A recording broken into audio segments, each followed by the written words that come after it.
6ல் குரு பெயர்ச்சியாகி இவருடைய பிறப்பு கால சூரியனை தொடரனால இவர் கண்டிப்பாக ஒரு இடத்துல ஜெயிக்கக்கூடிய வாய்ப்பு உண்டு. பட் இவருடைய கட்சி மேலோங்கி நிற்குமா அப்படின்னு, ஒரு முதலமைச்சர் பதவிக்கு ஈக்குவலாக வருமா அப்படின்னா அதுக்கு ஒரு 85% ரொம்ப வாய்ப்பு குறைவு. பட் ஆனால் விஜய் அவர்களுடைய கட்சியில் இருக்கக்கூடிய கேண்டிடேட்ஸில் நிறைய பேர் ஜெயிக்கிறதுக்கான வாய்ப்புகள் 2026 இருக்குது. ஸோ இதுதான் விஜய் அவர்களுடைய வாழ்க்கை.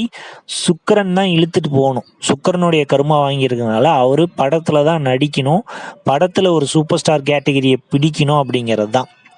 சப்போஸ் நம்ம தலைவர்கள் சூரிய கருமா வாங்கியிருக்காரு, அவர் சப்போர்ட் பண்ணார்னா ஈஸியாக நம்ம தளபதி அவர்கள் ஒரு முதலமைச்சர் கேட்டகரிக்கு போக வாய்ப்பு உண்டு. உதாரணத்துக்கு நம்மளுடைய